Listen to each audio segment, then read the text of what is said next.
The Big Red Car Has a Rattling Experience by Kathleen Warren. One bright sunny morning, Sam came out of Wiggle House carrying a picnic basket. "I'll just put this picnic basket in the car," he said to himself. "We don't want to leave it behind." He looked around. "That's funny. Murray came out to give the car a polish, and now he's not here. I wonder where he's gone." Murray stood up suddenly. "Here I am," he said. "You couldn't see me because my red shirt is the same colour as the car." "I can see you now," laughed Sam, putting the basket in the car. "Here come the others, so we can be on our way." Anthony and Jeff came out of Wiggle House. Anthony was eating an apple, and Jeff looked as if he'd only just woken up. "We are making an early start," he said. "Where are we going?" "We're going to the seaside for a picnic," Murray replied. "Captain Feathersword and Wags will meet us there." The four friends climbed into the big red car. "Seatbelts, everybody," called Sam as he took his place at the wheel. Murray started to play his guitar. "Play Toot Toot and we can all sing," suggested Anthony. The big red car chugga-chugged along the road, around the bends, over the bridges, down the hills and through the tunnels. "I can see the sea," cried Anthony, pointing ahead. Everyone cheered, but the big red car made a terrible noise.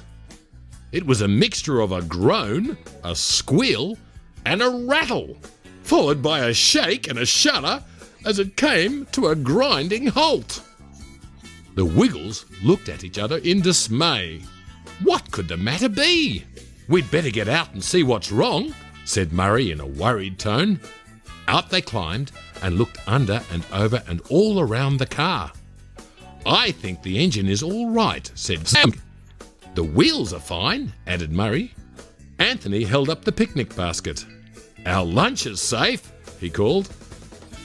The big red car groaned, squealed and rattled again. Jeff shook his head and frowned. "There's something seriously wrong," he said. "Water? Fuel? Oil? I checked everything before we left," replied Sam. The noises started again, but this time, after groaning, squealing, rattling, shaking and shuddering, the big red car sneezed, coughed and spluttered. "Perhaps it's caught a cold," suggested Anthony as it sneezed, coughed and spluttered again. All of a sudden, after giving an extra splutter, there was another cough and out shot a bone. The big red car looked much more comfortable. The Wiggles laughed. "It's one of Wag's bones," said Anthony. "He went under the big red car to chew his bone in peace and quiet, and he didn't take it with him when he left. And when I started the engine, the bone got caught up underneath," added Sam. "I would never have thought a bone could make so much noise. Come on, everybody, back on board." The Wiggles continued their journey. The big red car chugga-chugged along the road.